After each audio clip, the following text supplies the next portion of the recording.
Foru Aldundiak antolatu duen lurraldeko enplegarritasun eta gizarte kohesioa 2020 urteari begira jardunaldi izango dugu. Asko izan zarete gaur gurekin egoteko gonbitea onartu duzuenak. 160 pertsona inguru. Eta esparru desberdinetatik zatozte gainera. Arlo soziala, ekonomikoa, enpresa arlokoa, akademikoa eta honek posez betetzen gaitu. Egunean zehar, esperientzia anitzak entzun eta elkar trukatuko ditugu. Denon guztion aberastasunerako ziur nago. Lehenik eta behin, diputatu nagusiaren bulegotik Gipuzkoako estrategia Europa batuetan nola kokatzen dan entzungo dugu. Baita zeintzuk diren enplegu eta gizarteratzeko politikak Europan. Ondoren, 11 kaldera, atsedenaldia izango dugu. Eta horren bueltan, Euskadiko lan merkatuaren etorkizuna zertan den kontatuko digu Raquel Serranok. Jarraian, Foru Aldundiaren berrekuntzarako zerbitzutik, gure lurraldea Europan kokatzen jarraituz, sustapen ekonomikoa, lurraldearen lehiakortasuna eta gizarte produktibitatearen inguruan arituko dira. Goizeko lan saioa amaitzeko, Mondragon Korporazio Kooperatibatik enplegarritasuna eta inklusioaz jardungo digute. Ordubiak aldera, elkarrekin bazkaltzeko aukera izango dugu, eta bazkalostian mahai inguru interesgarria izango dugu. Inklusio eta enplegarritasun eremuan tokiko esperientzia eta jarduera egokiak ezagutuko ditugu. Beraien artean, Nafarroko gobernuaren esperientzia, gizarteratzeko euskal enpresen esperientzia, Gasteizko udala kontratazioen inguruan martxan duen esperientzia, gureak ken eredua, Valladolideko unibertsitatetik bermatutako lana eta gazteen bermea zelan etorkizunean, galdera horri erantzuten saiatuko dira, eta jardunaldia amaitzeko ni neu Gipuzkoako elkarrekin gizarteratze planean enplegarritasunaren alorrean zehaztuta ditugun konpromisoetaz arituko natzaizue. Honen bestez, egitarau zabal eta aberats honekin jardunaldiari hasiera emango diogu, erakunde ezberdinetako ordezkari zabala dugu gure artean, lurraldeko enplegarritasuna eta gizarte kohesioan konprometitua dagoena, 2020ko etorkizuna helburu duena. Gurekin, hasteko, mahai anitz honetan, Marcos Muro jauna, enplegu sailburu ordea, Javier Larrañaga, Ogasuneko diputatua, Ainhoa Aizpuru, ekonomia sustapeneko diputatua, eta Maite Peña, gizarte politikako diputatua. Maite, zurea da hitza.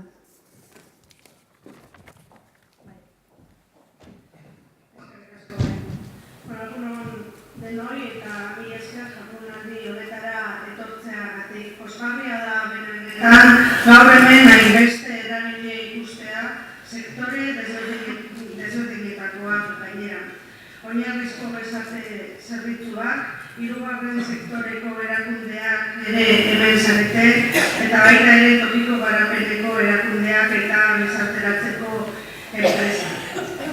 Agintaldi honen hasieran, garbi esan genuen, nolakoa nahi genuen izatea etorkizuneko Gipuzkoaren argazkia.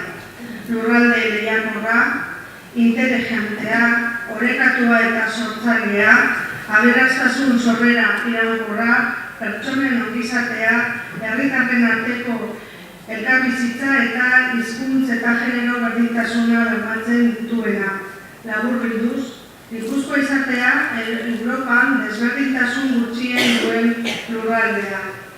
En estos 2 años y medio de legislatura hemos dado pasos importantes para hacer realidad esta visión, para que Gipuzkoa se convierta en el territorio con menor desigualdad social de Europa. Nos estamos esforzando especialmente en mejorar las condiciones de vida y los niveles de integración social de las personas socioeconómicamente más vulnerables. Como sabéis, hemos articulado un ambicioso plan de inclusión social Elkarrekin, con el que pretendemos mejorar la atención a las personas en situación de exclusión social, impulsando la generación de oportunidades para el empleo y la inclusión social. Lo hemos hecho en colaboración con las entidades del tercer sector, con los ayuntamientos de Guipúzcoa, en cumplimiento de las competencias que nos corresponden en el ámbito de los servicios sociales. Lehen urteko ekainean martxan jarri genuenetik, Gipuzkoan gizarte bazterkeria egoeran eta arriskuan dauden ia 3.000 pertsona elkarrekin planaren onuradun zuzenak izan dira. Eta enplegutasun planei esker, bazterketa arriskuan dauden 255 pertsonak lana lortu dute. Halaber, 53 plaza berri sortu dira, arreta zentroen sarean bazterketa arriskuan edo egoeran dauden pertsonentzat. Alde horretatik, Elkarrekinek programa eta proiektu espezifikoak ditu, pertsona bakoitzaren profilera egokituak. Planak lehentasuna ematen die lan mundura sartzeko zailtasun gehien dituzten pertsonei, eta arreta berezia jarrita formazio defizita dutenei. Además, el plan Elkarrekin lo hemos puesto en marcha desde la idea de que debemos de ser capaces de impulsar un modelo inclusivo de activación que asuma dos objetivos complementarios. Por una parte, ofrecer los servicios de alojamiento, de apoyo y acompañamiento personal, de garantía de ingresos, de intervención socioeducativa y psicosocial a todas aquellas personas que por distintas razones no están en este momento preparadas para acceder a un empleo y tienen necesidades importantes en otras esferas de su vida. Por otra parte, generar oportunidades de empleo de calidad para las personas que sí pueden acceder al mundo del empleo. Y es que creemos que el empleo sigue siendo la mejor herramienta de inclusión social y de protección frente a la pobreza. Queremos reforzar las herramientas y mecanismos para ofrecer a toda la sociedad guipuzcoana oportunidades de empleabilidad y de inclusión social. Solo de esta manera podremos cumplir nuestro objetivo de reducir la desigualdad y asegurar la cohesión social en Guipúzcoa. Desde ese punto de vista, como institución tractora en el territorio, la Diputación Foral de Guipúzcoa ha puesto ya en marcha diversas iniciativas. Quizá la más importante sea el plan de apoyo a la reactivación económica. Pusimos en funcionamiento bajo el liderazgo de la diputada Ainhoa Ikulu, nada más iniciar la legislatura con el objetivo de apoyar a las empresas guipuzcoanas a ser mejores, a crear nuevos productos y servicios. Bi urte eta erdi hauetan, industria eta beste sektorei lagundu egin diegu gure ekonomiaren etorkizuneko erronkei heltzen. Hori bai, gauza bat garbi eduki dugu. Hori lortzeko ezinbestekoa da eredu produktiboa, sendoa eta berritzailea izatea, kalitatezko enplegua sortuko duena. Bakarrik horrela ahalko diegu heldu gizarteratzeren erronkei. Izan ere, gizarte babeserako sistema finantziatzeko eta bideragarri izateko. Ezinbestekoa da enpresek enplegu txukuna sortzea. Beraz, gizarte eskubideak indartuko baditugu, bide bakarra da eredu produktibo sendoa bezain inklusiboa eraikitzea. Junto al plan de apoyo a la recuperación económica hemos desarrollado también otras iniciativas relacionadas con la empresa en el marco precisamente del programa Etorkizunera Ikus. Por ejemplo, hemos impulsado la participación de los y las trabajadoras en los procesos de decisión y gestión de sus empresas.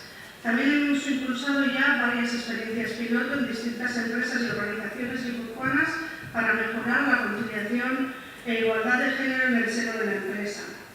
Y tengo que decir que estos esfuerzos han contribuido a mejorar la situación. La tasa de paro se ha reducido en Guipúzcoa del 14 al 9% en los últimos 3 años. Y el número de ocupados se ha incrementado en más de 10.000 personas. Somos además un territorio puntero en lo que se refiere a los indicadores del mercado de trabajo más relacionados con la pobreza y la desigualdad. Como sabéis, la pobreza en el empleo, es decir, disponer de ingresos inferiores al umbral de pobreza aun teniendo un empleo, es una de las principales razones que explican el incremento de la desigualdad. Y tenemos que decir que la situación en nuestro territorio a ese respecto es buena. Guipúzcoa es hoy uno de los territorios de la Unión Europea con una tasa de pobreza en empleo más baja.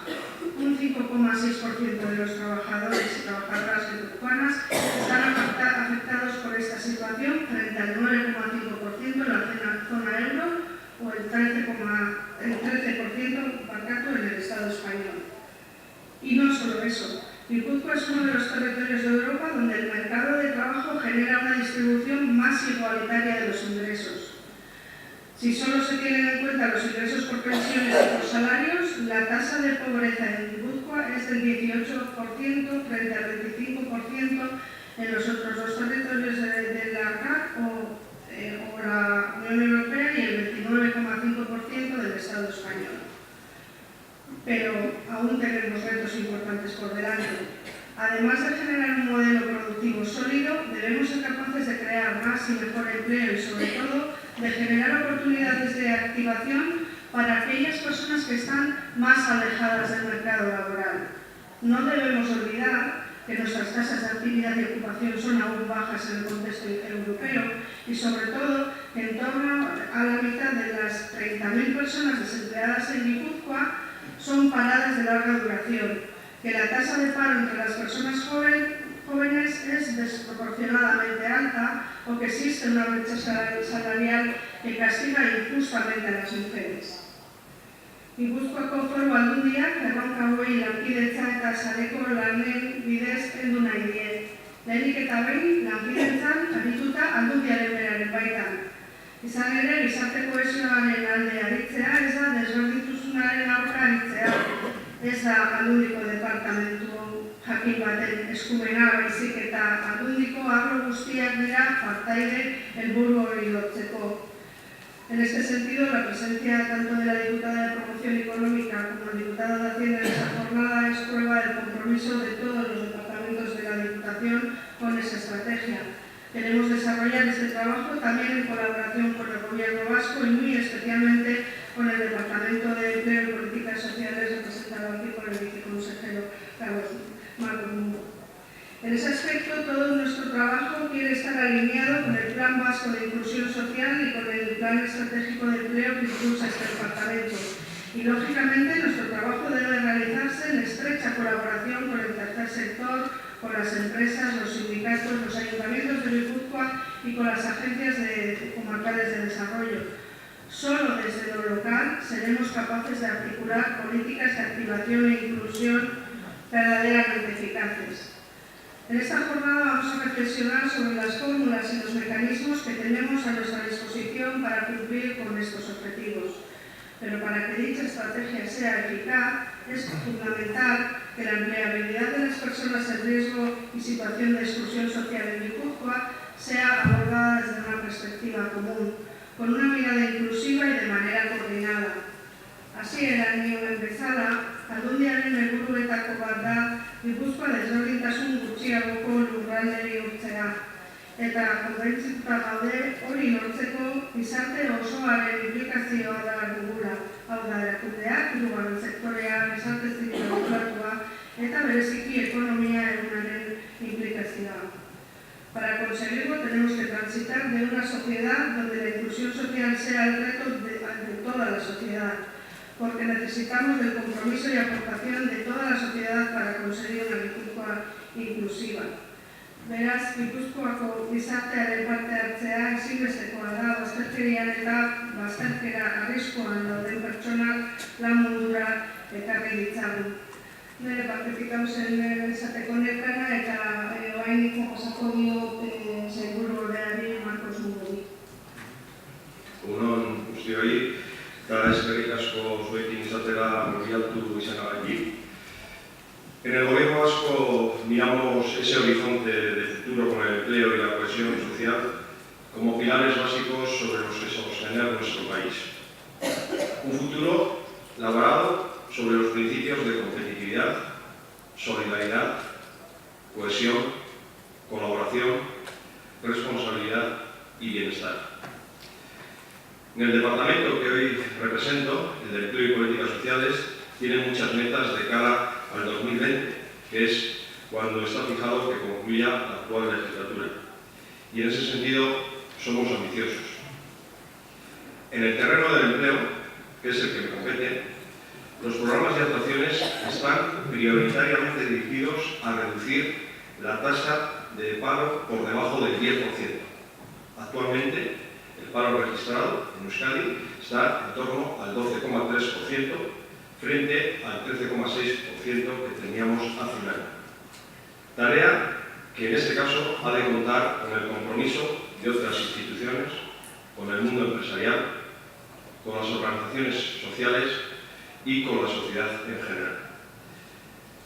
El objetivo principal es conseguir la activación laboral del máximo de número de personas de empleos estables y, como se ha dicho, y de calidad, apoyando el crecimiento económico local, fomentando el espíritu empresarial y mejorando la competitividad de las empresas. Todo ello poniendo especial atención en colectivos como la juventud, las mujeres, las personas paradas de larga duración o las personas con discapacidad por sus dificultades a la hora de acceder al mercado laboral. Asimismo, consideramos imprescindibles el apoyo a quienes carecen de un empleo y recursos básicos. Por eso, gestionamos y mejoramos el control de una renta de garantía de ingresos que, junto a la formación, ayude a esas personas en la búsqueda y acceso al empleo. En los últimos años hemos incidido en la cohesión e inclusión social, desarrollando el plan de inclusión y articulando un sistema de garantía de ingresos y para la inclusión social que hace frente, como decía, a esas situaciones de pobreza. Como saben, estamos trabajando de lleno en una reforma y actualización de Lanbide, que el próximo 4 de diciembre en el Parlamento presentaremos. Lanbide se está convirtiendo en una competente herramienta para el impulso del empleo y la gestión de la inclusión social. Les daré un dato. Del 53% de las personas que participan en una acción formativa en Lanbide consiguen, al final del periodo de los 6 meses, una inserción laboral. Una reforma que queremos basarla en las personas y en las empresas, con un modelo de atención homogéneo en las 43 oficinas que tenemos repartidas por todo el territorio. Un Lanbide Sarea, un Lanbide que trabaje en red, tanto con agentes públicos como con agentes privados. Un Lanbide que presente un catálogo de servicios para personas desempleadas y para empresas. Todo ello apoyado con las nuevas tecnologías y gestionando de una manera eficaz y eficiente las diferentes prestaciones. Lo decía la semana pasada nuestra consejera, ¿no? Este año 2018 tiene que ser referencial en la nueva gestión del Servicio Vasco de Empleo. Euskadi es un país plenamente comprometido con la inclusión laboral y con el apoyo a los colectivos sociales más desfavorecidos. Estamos inmersos en la construcción de una sociedad moderna, solidaria y comprometida con las personas. Nadie debe quedar atrás. Somos conscientes de que una sociedad es realmente próspera cuando toda su ciudadanía tiene acceso y disfruta de los valores básicos. Por ello, la sensibilidad y el compromiso con las necesidades básicas de las personas constituyen el principio esencial de la acción que nos mueve, siendo la cohesión y la justicia social componentes irrenunciables para el futuro de Euskadi como país competitivo y pujante en Europa. Actualmente, como ha dicho Maite, estamos elaborando el cuarto plan de inclusión 2017-2021, del cual esta Diputación Foral de Guipúzcoa está participando activamente en su elaboración y verá la luz en los próximos meses, esperamos antes del 31 de diciembre. Se trata del principal instrumento de planificación a nivel autonómico que establece los retos y las prioridades para el tratamiento de la exclusión social y que aborda las actuaciones que deberán acometerse para favorecer los procesos de inclusión. Es por ello un elemento clave y central para conseguir que nadie se quede atrás. Para concluir, sí me gustaría rememorar unas palabras de nuestro lehendakari Iñigo Urkullu que creo nos interpelan a quienes tenemos cargos de responsabilidad. El deber de la administración pública es garantizar la dignidad de las personas, las condiciones esenciales de la vida, la redistribución de la riqueza y la atención a las personas más desfavorecidas. En ese sentido, la Diputación Foral de Guipúzcoa y el Gobierno vasco asumimos ese quehacer y damos pasos juntos. Caminamos. Debemos de recorrerlo juntos y en ese sentido, pues allí estaremos para intentar, entre todos, apoyar a las personas en su inclusión efectiva. Gracias. Bueno, egunon guztioi, ongi etorri eta mila esker gaur hemen izateagatik. Maitek ezin hobeto adierazi dizue Foru Aldundian enplegarritasunaren apustuan egiten ari diren apustu bateratu hau. Nik uste den gaur garbi gelditzen da mahai honetan, ez? Apustu bateratu bada eta ezin du beste erarik izan horrela izateko. Eta ikuspegi eta testuinguru horretan adieraziko dizuet ekonomia sustatzeko planaren barruan eta ekonomia sustatzeko departamentuak ze ikuspegi duen eta ze ekarpen egiten dugun. Badakizue, Foru Aldundiaren helburu nagusietako bat dela ekonomia suspertzea eta babestea. Eta testuinguru horretan gure enpresen lehiakortasuna bultzatzea da gure helburu nagusietako bat. Nola egiten dugu? Apustu sendo bat, apustu serie bat egiten ari gara enpresaren alde. Eta bereziki industriaren alde. Eta nola egiten ari gara elkarlanean, eragile ekonomiko desberdinekin. Eta horretarako martxan jarri dugu, Maitek aipatu duen bezala, ekonomia suspertzeko plana. 2015-2019 legealdirako eta aurrekontu jakin batekin, 400 milioiko aurrekontu jakin batekin. Eta ekonomia suspertze plan horren erdian industria kokatzen dugu. Baina industriaz gain, beste sektore batzuetara ere iritsi nahi dugu. Nola, lehen sektorea, lana garatena, turismoa, gizarte soziala, politikak, eta ogasuna ere bai. Eta izan ere, garrantzitsua ikusten dugu, krisiaren ondorenen susperraldi ekonomikoa sektore guztietara iristeaz gain, kolektibo guztietara iristea. Jesus. Sektore guztiez gain, kolektibo guztietara iristea importante ditzen zaigu. Kolektibo guztiak, familia guztiak, eta norbanako guztiei ere iristea importantea da, Gipuzkoak suspertze hori, ekonomi suspertze hori benetan sentitzeko, ez? Eta benetan sentitzeko importantea da lanpostu berriak sortzea. Eta lanpostu berri horiek sortu egin behar dira, finkatu egin behar dira, eta sendotu egin behar dira, hori da garrantzitsua.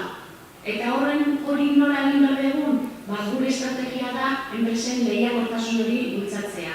Iruditzen zaigulako horrek ematen dira, sendotasun bat ekonomi bezala, industria bultzatzeaz gain, eta garrantzitsuena dela, nolabai, esan dezagun, gure enpresa Gipuzkoararen eredu hori bultzatzea. Zein da eredu hori? Enpresa lehiakorra izatea, enpresa diversifikatu bat izatea, berrikuntzan eta elkarlanean oinarrituta dagoena, merkatu globaletan dabilena, gaur egun, eta kalitatezko enplegua sortzen duena. Eta gehiago, eta importanteena, pertsona proiektuen protagonistatzat jartzen dituena. Ez hau gabe guzti horiek azken finean Gipuzkoan egiten dituena da gure izaera eta jarrera industriala eta ekonomikoa indartzen dute. Hori da gure izaera aspalditik datorre eta horri eutsi behar diogu.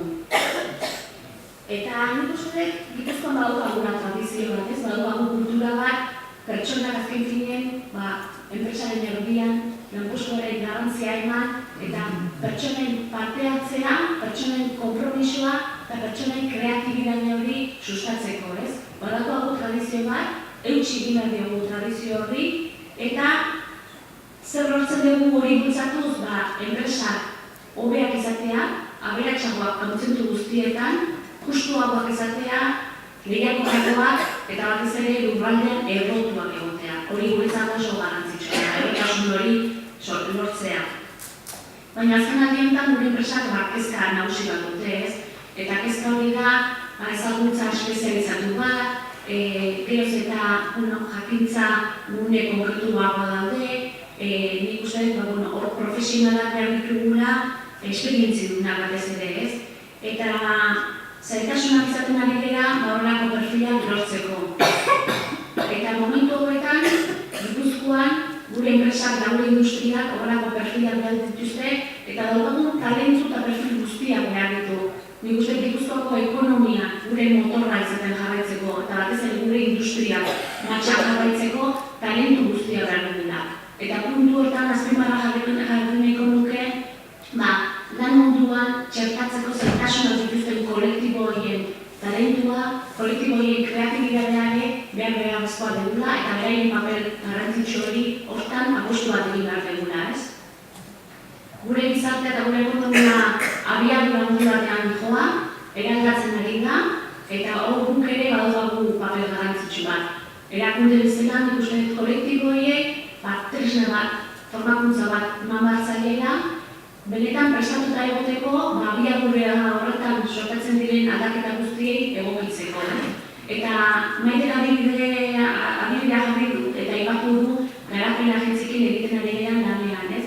Ikusten formakuntza bat diseinatzen eta sortzen eta ematen ari gara, kolektibo horiei bereziki, tresna batzuk beraien eskutan jarri eta batez ere proiektuak eta beraiek proiektuetan formakuntza batekin beraien ekarpen guztia eman dezaten. Lehen aipatu dugu kreatibidade guzti hori mahai gainean jarri dezaten. Esan bezala, gure ardura delako ekonomiaren suspertzio horretan, enpresa guztiak eta pertsona guztiak involucratuta parte hartzeko apostu horretan egitea. Pertsonak enpresaren erdigunean jarri. Aipatu dugu eta azpimarra jarriko dut. Erdigunean jarri, horrela lortzen dugulako lanpostu berriak sortzea eta gure enpresak justuagoak, hobeagoak, parte hartzaileagoak, berritzaileagoak, lurraldean errotuak egotea. Eta hori oso garrantzitsua da guretzat. Eta azken finean zer usten dugu, pertsona guztia horrein kreatibidadea, Gipuzkoaren, gure lurraldearen, ongizatearen apostu horretan parte hartzea, eta lehen artean gehiago eta hobeto bultzatzeko. Beraz, nire aldetik besterik ez, eta hitza Javier ikasiko dut. Nixar azpimarratu baina arte baitzindako gauza batzuk. Lehena, lanak gehien bezala, eta ezagir ikusi bezuen, baina elkarrekin dokumentuen seguru gehienok irakurri dizutela, baina ematik ezagir irakurri, gomendioek pasatzizue irakurtzeko. Bukaeran, esaten duena da, ekinen inberdala, egin inberdala, helburuek finkatu ditugu, baina guain lanien eta nola lanienei hasi behar du. Hasi gea, Maitek lehen datu asko eman ditu, eta gauza bat azaldu bada da, elkarrekin lanen ardura. Hau instituzio bakarrik ez gea kapaz, helburu hori lortzeko gu bakarrik ez gea kapaz. Beraz, hemen danon artien behar dugu, eta danok daukegu zea aportatu den.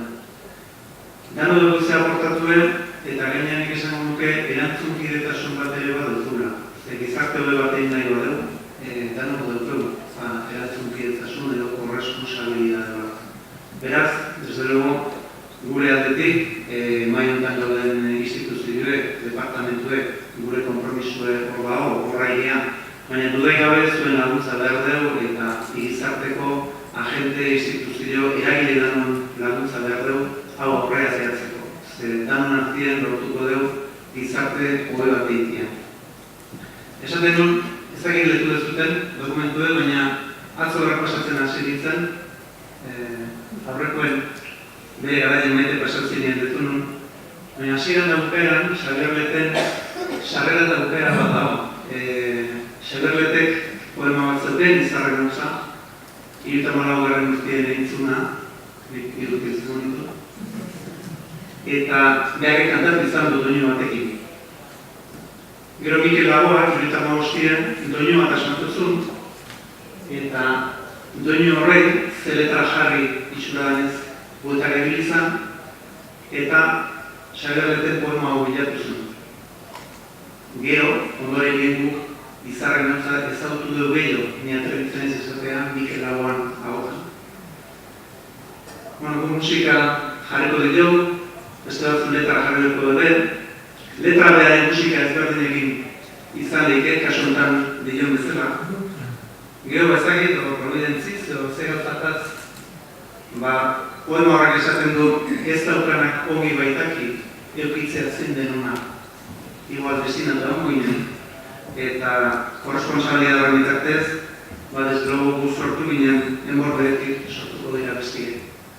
Beste gabe eskarrik asko hemen izateatik, eskarrik asko zuen laguntzagatik, eta ingo zuten langanatik, eta amekin hasitzat ematen dugu ikitzat dira. Eskarrik asko.